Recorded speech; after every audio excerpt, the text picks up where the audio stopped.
Hello and welcome to another Cooking on a Budget with Walking with the Wooded at Bridgend Farmhouse. My name is Eric Fernandez and today we're going to be cooking chili con carne.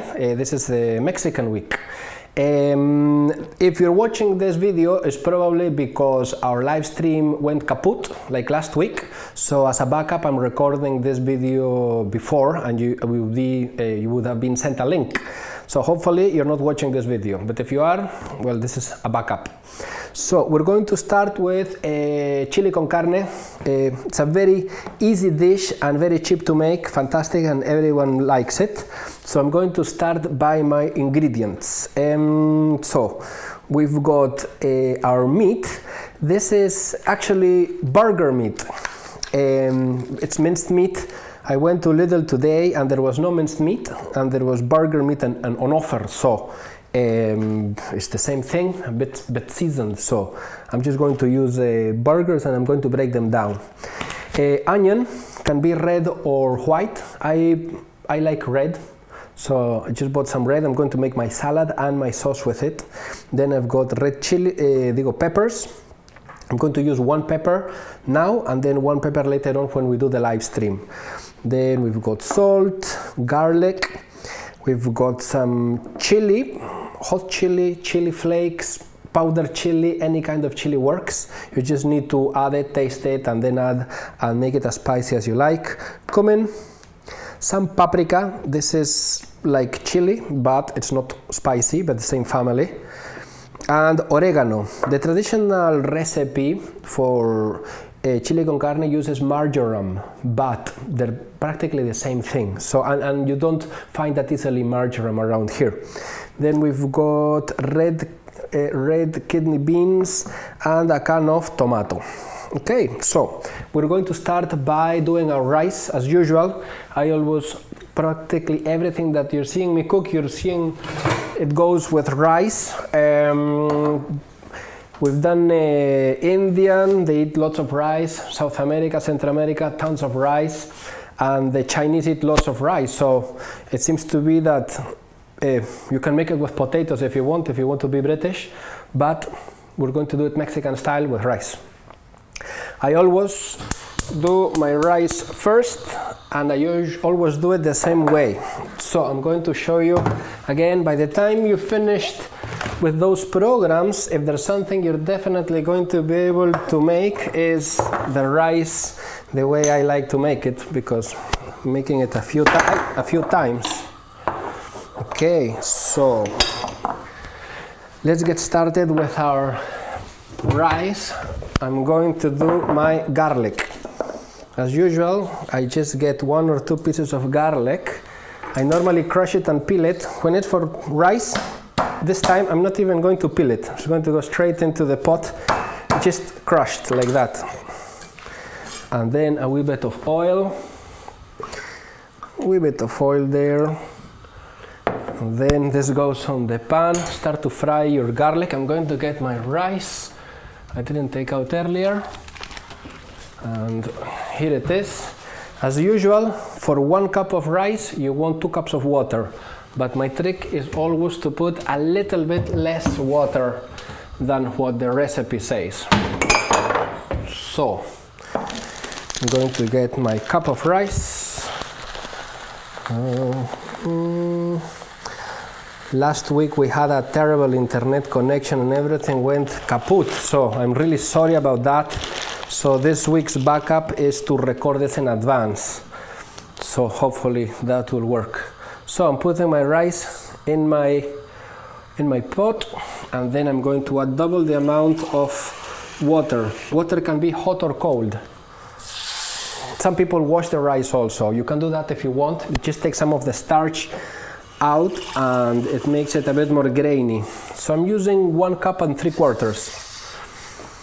Then our salt, very important. I always forget to put salt in my rice. A good pinch of salt. Stir it. Rice, you just want to stir at the beginning when you've thrown your water in. I do this just to distribute the salt around, but after that you don't want to stir your rice because it will go like gloopy.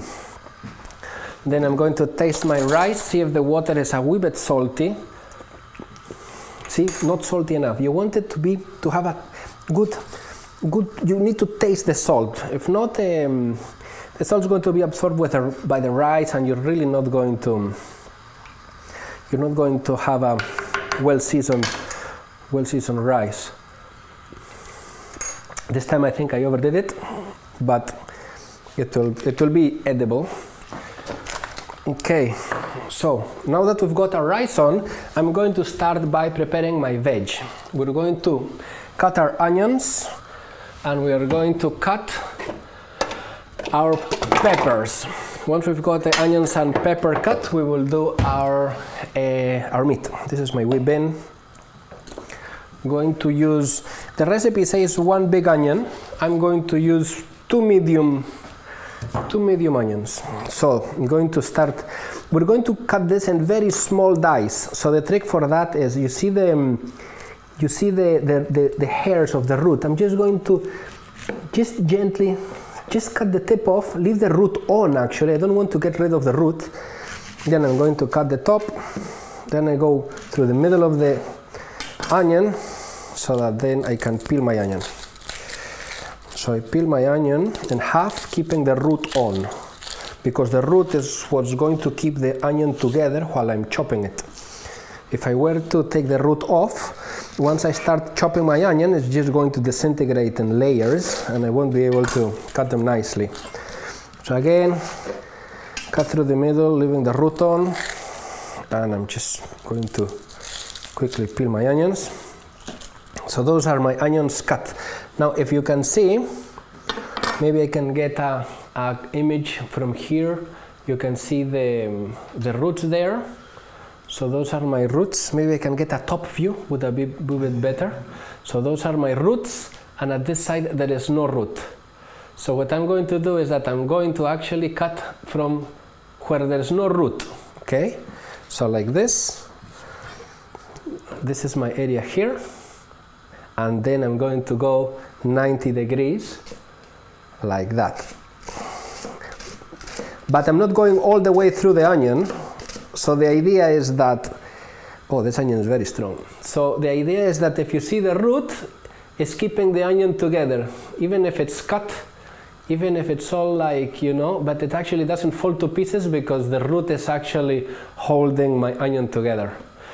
And now, carefully, I'm going to cut it through the middle. But I'm not going to go all the way through either, just before the root. Maybe once and twice. And now I'm going to go down the way. And then I'm getting a very beautiful small dice, see? So that's how you get a very nice dice.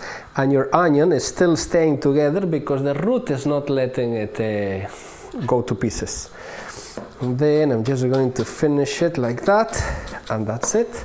So that's one. I'm going to check my, need to cover my rice. Forgot about covering my rice.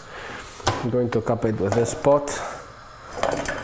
You also want, when your rice is brought to the boil, then don't forget to put it down to the minimum, if not it's going to burn. So I'm going to continue with our onions. Again, from the other side where there is no root, 1 or 2 cuts through the middle,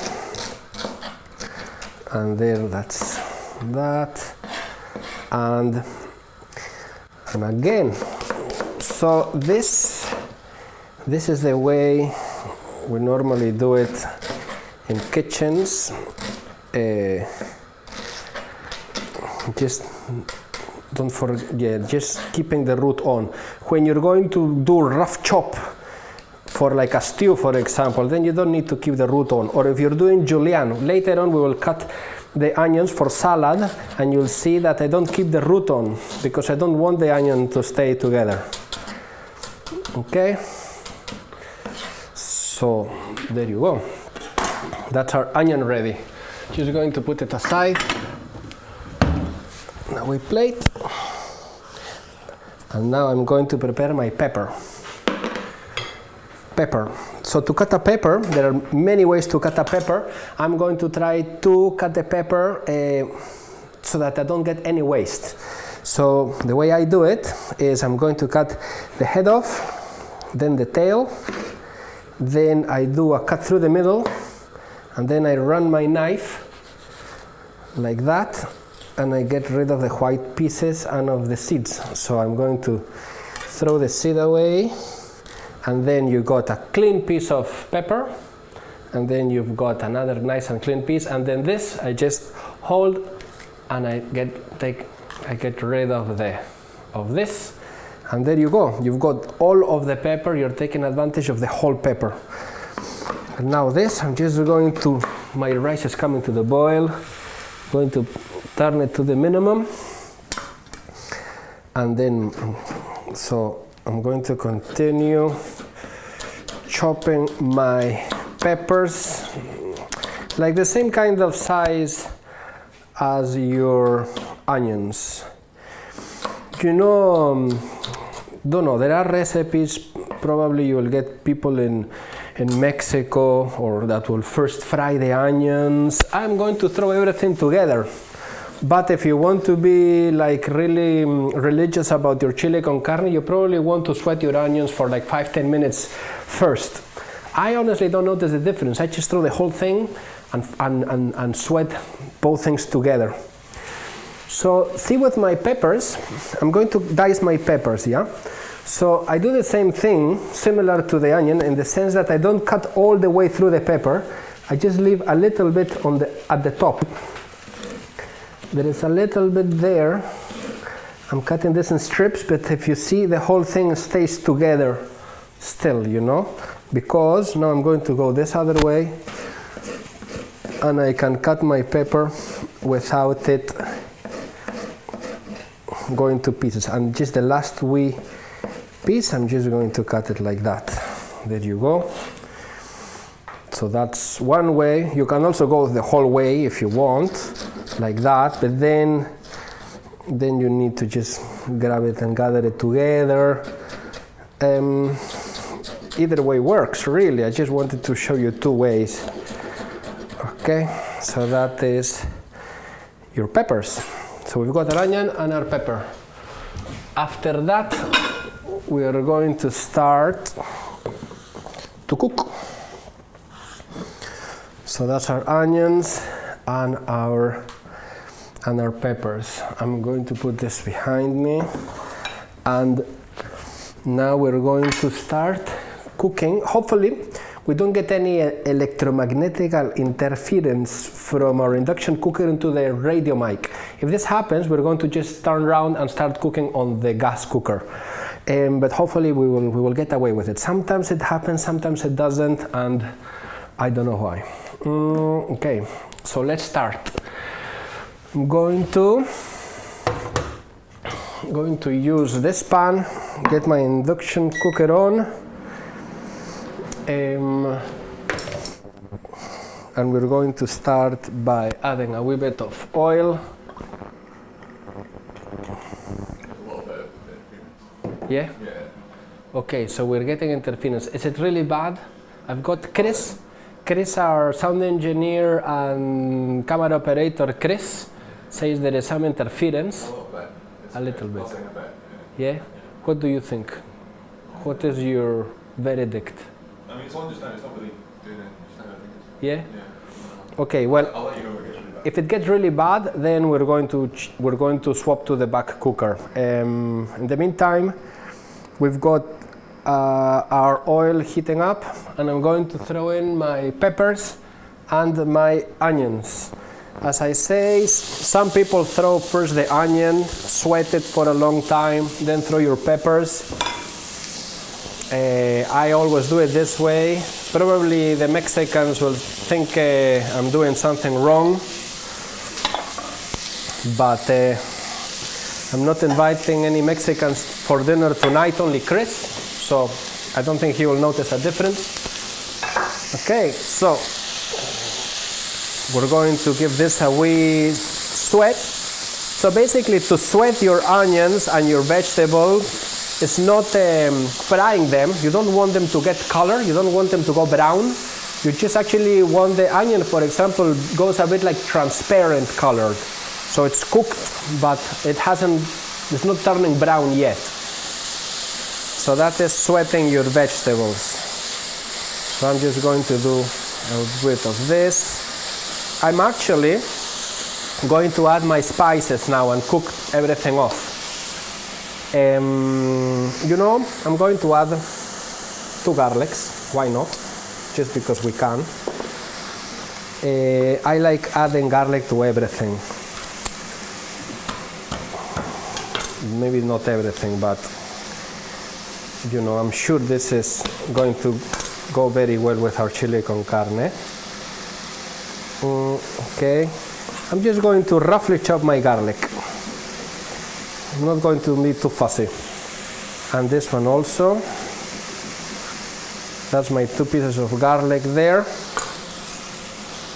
And where is my bin? I like to have a wee little bin when I'm cooking. Okay, so we just continue just for a few minutes, and then I'm going to throw in my garlic in there. Very nice. And now let's go with our spices. Traditional taste of chili con carne is going to be the paprika, the chili, the cumin, and oregano. Those are the 4 flavors that give you typical chili con carne taste. So I'm going to add oregano. Going to add, just to get an idea, I'm going to get a soup spoon. Let's see, 1 soup spoon, 1 heaped soup spoon, and a wee splash, a little bit extra. When it comes to cooking like stews like chili con carne or steak and ale pie, chicken stews, you get ingredients, you get recipes with ingredients and how much of this, a spoonful of this, a spoonful of the other. That is very relative, really. Unless you're doing pastry and baking where quantities are really important, the ratios are really important because there are some chemical things happening in pastry processes that are a bit more complex. Then you do need to be very careful with your temperatures and with your ratios, when you're using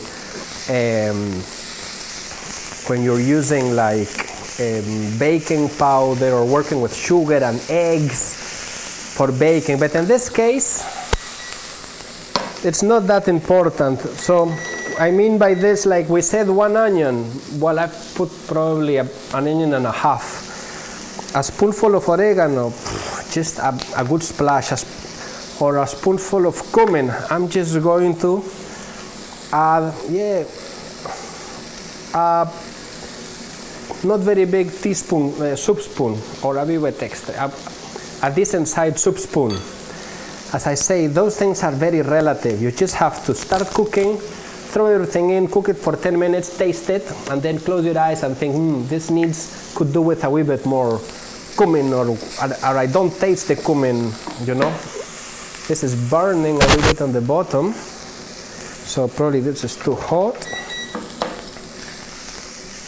Okay, so I'm going to add chili flakes. Wow, that's too much. I'm going to add like a teaspoonful. I'm going to throw in my paprika, again like a teaspoonful or 2 teaspoonfuls. Can be generous. Okay. Now I'm going to add, it's a bit dry, so I'm going to add a bit of oil, something like that. So now that we've cooked this for a few minutes, I'm going to throw in my meat. So you've got minced meat, I've got burger meat, which is the same thing, really. So, and the process is the same. I'm going to get my meat, throw it in there. Your recipe says 500 grams, so I'm going to do the same. So this is like burger and a half. Okay. Now the trick here, with anything that you cook with minced meat, you have to break it down, and you have to spend a wee bit of time breaking your meat down. That's the secret of cooking with minced meat, because you get a lot of people who ask, why is it that my bolognese sauce comes out lumpy or my chili con carne comes out lumpy? And the only reason is because people don't spend enough time breaking down their meat. That's the only reason your sauce will come out lumpy. So you need to, take your time.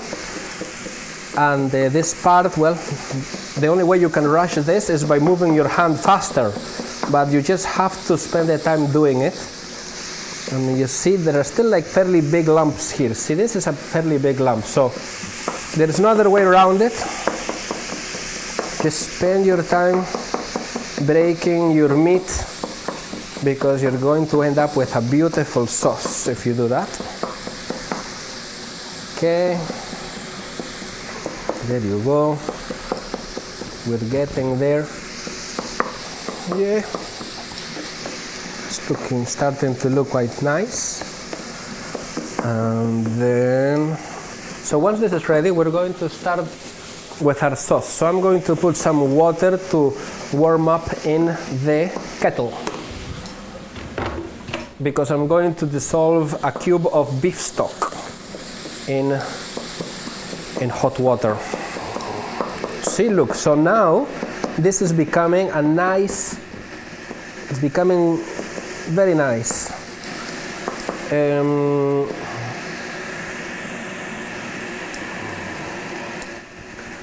Okay, so I've got everything in.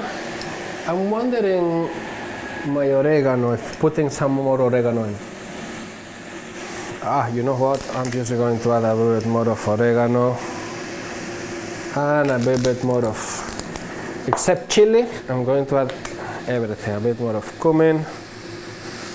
I like my sauces very rich, but it's up to you. I could actually continue adjusting the seasoning a little bit later after it's been cooking for like 10-15 minutes, Okay, so that's ready. I'm going to get in a cup half a glass of hot water, paying attention that my rice is ready. I know it's ready because I can scrape the top of the rice and eat it. And if the top of the rice is cooked, the whole thing should be cooked if you didn't put too much water in. If you maybe thought you put too much water in, then if you listen, you can actually hear it's still boiling. There's still water boiling there, that I can hear a little bit as if the rice were starting to get toasted on the bottom. So that's actually what we're looking for. If it sticks at the bottom a wee bit, that's perfect. Okay, so I'm going to put my rice off. That's my rice ready. And my hot water and my stock, my beef stock, which I've got somewhere. Here it is. I've got a beef stock. Okay. I'm going to throw it in my boiling water and just give it a wee, dissolve it a little bit. The other day at work, someone threw in, maybe you've done it, maybe here in Scotland it's typical to get beef stock in boiling water and then drink it. It was actually really nice. Yeah, I was surprised. It was actually very nice, especially, well, the other day, that was a couple of years ago, and during the winter we were working outdoors during the Christmas market, and this guy Alan, he just went and bought beef stock. And that's what we were drinking. Okay, so half a cup of water with your stock. There was a lump of stock went in there, but that should, I'm just going to try to break down that lump of beef stock. You can avoid that by just spending a bit more of time dissolving your beef stock, yeah? It's just that I don't want you to just be sitting in front of the camera watching how I dissolve a piece of beef stock. And then after that, I'm going to throw in my can of tomatoes. some peeled tomatoes from Aldi, 30p. I'm going to rinse my can to get all of that tomato out. All those, okay. There you go. Now let's break the tomato a wee bit. At this point I'm going to probably bring the heat up a bit, but you know, once all this is boiling, you just want to put your heat, the temperature down, and let it simmer, or a bit more than simmering, just boiling but really gently. Okay, so there you go. So at the moment it's quite runny.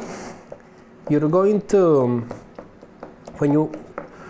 when this is ready, you want it nice and juicy. You don't want it to get dry, because when it cools down, it's actually going to get even drier. So you want to end up with a very juicy sauce. Even, I think that this already looks nearly like the texture I'm after, you see. So you see it's quite runny, you know. So I'm going to boil this for half an hour maybe. So, but I want it to end up like this. So I'm going to add another half a cup of water, and I'm just going to let it evaporate, no? Cook, like reduce. So let's get another, maybe less than half a cup, something like that. It's looking a little bit too runny at the moment, but my idea is for this to reduce. Okay, I'm going to bring this up a bit. Okay, so meanwhile this is cooking, I am going to make a wee salad to go with it. The salad I'm going to make is the same salad I made last time, which is onion, coriander, and tomato. But it looks as if I haven't got any coriander today, which, well, I'm sorry, no coriander today, but if you've got coriander, just I'll show you, just chop some coriander and mix it through your onions. So I'm going to, this has veg, there is no raw meat, so I'm just going to wash it anyway, because what I'm going to chop is going to go straight onto the plate, and that's our salad. So I'm just going to make sure I've got a nice and clean chopping board for that. So for our salad, I'm going to get an onion. So this time, our onion, and I'm going to add a couple of tomatoes to my salad. And you, if you've got your coriander, just make the salad and just chop some coriander and pass it through, and you should be sorted. So another way of cutting your onion is the julienne style that we looked at the other day. I'm just going to repeat it. So you want to, this time we are going to cut the root off. Cut the root off, and we cut the head off. Then we go through the onion, and then we're going to peel it. 1, 2. Then you see, this is the trick I talk about chopping onion. And normally people will chop your onions like this. This is a typical way to chop the onions at home. But normally in restaurants, professional kitchens, the way we cut onion is not this way. We actually turn 90 degrees our onion, and we chop it that way. And again, I think my reason is just for a question of the looks. Those pieces are smaller, you know, the ones I'm using are smaller, and the other ones, the home style, are longer. I don't know if you can see a difference, aesthetic difference, you know, but those are longer. And if you've got a big onion, you're going to end up with like 1-meter long strings, whereas with a big onion, if you put it the other way around, the way I do it, you're still going to get more consistent size pieces. Then very slowly, the trick of this salad also is you want to cut the onion as thin as possible. So just be careful you don't cut yourself. I use normally the knuckle of my finger. if I can show you here, I use the knuckle, and then I use as a ruler like, and I put the knife against my knuckle, and then the edge of the knife, I point it, instead of pointing it towards to my finger, I just point it away out the way. Don't know if that made sense, but the idea is that actually the blade is quite far away from my fingers. Look, I'll show you. Like that. So I hide my fingers, put the knife against the finger, and then point outwards, not in the way, but out. And then when I'm chopping, I'm actually like a centimeter away from my fingers. That requires some practice, but that's basically the wee trick so that you can chop fast and not cut yourself. The knife is actually quite far away from your fingers because you're using your knuckle as a ruler. Okay, so we're cutting very fine. Whatever you do, just safety first. There you go. And that's your onion. I'm going to put it in a bowl. So that is my onions. You know, sometimes if the onion is really strong and it's making me cry, I chop it and then I put it in a sieve and I wash it in cold water. So that when you eat it, it's not so strong. So our rice is ready, our salad is getting ready. This is our chili con carne is nearly there. I'm going to, every so often, just give it a wee stir to make sure that it's not sticking to the pot. This is looking very nice. So this has, let's say this has boiled for 10 minutes. It probably hasn't been 10 minutes, but let's say it's boiled for 10 minutes. After 10 minutes, we're going to add our kidney beans. So for your kidney beans, you want to strain them and rinse them. So I'm going to get a colander. There's our wee colander. I'm going to throw them in our sieve colander. And then give it a wee rinse with those beans in those tins are already cooked. So you really don't want to, that's why they don't really need hours of cooking. You just throw them nearly at the end of your chili con carne because you just want to warm them up. If you cook them for too long, they would just disintegrate. Which I don't actually mind. I quite like when the beans are very soft. So you throw in there, and that is looking like our auténtico chili con carne. There you go. I'm going to just let it cook and reduce for a wee bit more. At this point I'm going to taste it and see if it needs any seasoning.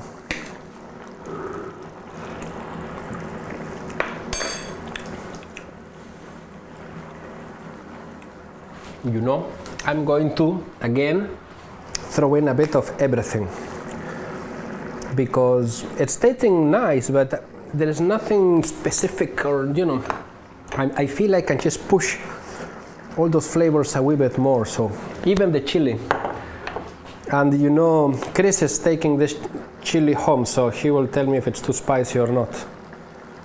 Okay, so that's a bit more chili there, and more oregano, another spoonful of oregano.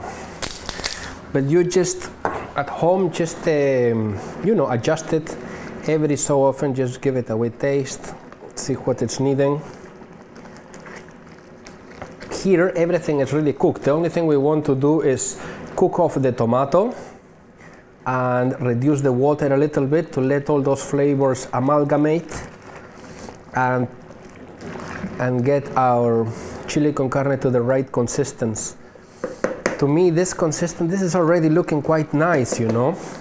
Just going to let it cook for a few more minutes, and that should be my chili con carne ready. My tomatoes for my salad. I'm going to take the center of the tomato, not necessary, just a good practice, or this is very typical in kitchens. You just take the wee thing off. People say it's poisonous. I've never heard anyone die from eating the eye of a tomato, but it is true that tomatoes are from a family called Solanaceae, like potatoes, and they do produce a kind of poison. It's called solanine. And so when potatoes are going green, for example, that means that they're actually starting to sprout. And when they're starting to sprout, that green that you see is chlorophylla. When they start to sprout, they produce this compound called solanina, or solanine in English, which is that humans can't digest, so you will get a sore stomach. And the eye of the tomato also has solanine, but it's in such small quantities that I don't really see how someone could get a sore belly from eating that. Okay, so my tomatoes, I'm just chopping them, roughly chop, and in they go. There you go. Now you can use, in Peru or in Latin America, we always marinate with olive oil and with lemon juice. And today, I do have lemon juice. The last week I did this, I didn't have lemons, and I used vinegar, which works well, but lemon works very nice. So a wee squeeze of that. See, at this point you just want to get your coriander, a wee bit of coriander, wash it, chop it, throw it in there. I had another job this morning and I went and I bought coriander, and in my head that coriander was for the other job and it stayed in the other job, unfortunately. Okay, so this is fantastic. This is looking really good. You want to simmer and let this cook for 40 minutes, half an hour, 40 minutes. For the sake of the video, I'm just going to take it out very soon, but you can keep it, boil it for like half an hour. A wee bit of oil in our salad, and a little bit of oil, and a little bit of lemon and onions. And then, another thing you can do with this salad is add a little bit of fresh chili. If you've got a wee bit of fresh chili, just chop it really finely, throw it in. If you've got a wee bit of Tabasco, just a wee drop of Tabasco, something to give it a kick. I've got at home, I've got this pasta de rocoto, which is basically a kind of chili paste from Peru. I always add it to my salad, but you can add anything that you've got in the fridge that is a little bit spicy. This is really spicy, so I'm just going to add. Oh, come, let's get. Okay, and then, so that is our salad. Great. So we're going to serve our dish now. Well, I hope you don't have to look at this video. I hope we managed to get our live stream working properly today. But if not, here you've got a chili con carne. Chili con carne you can serve with, you can get yourself some tortilla chips. You can actually buy corn tortilla, cut it in 8 and put it in the oven or fry it. Homemade tortilla chips. Also, typically here in the pub, you will get your chili con carne with some sour cream. So you can do sour cream. I normally just eat my chili con carne with a salad and rice, but you can serve it with whatever you prefer. So let's see how this is looking. So we're going to serve our rice. Going to get rid of the garlic. I don't eat. Some people like the garlic, the boiled garlic. So to serve the rice, I scrape it, I don't spoon it out so that I get nice and fluffy rice. So that is our rice. And then our chili.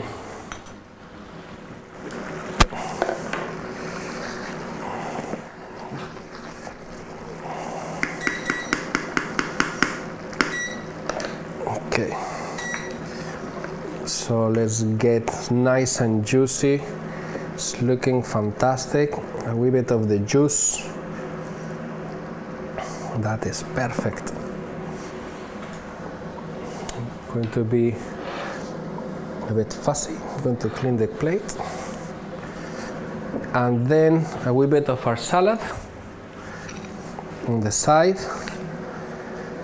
And that is our chili con carne. There you go. This dish for four probably will be enough for 4 portions, easy. 4 portions of chili con carne cost me £4 and something.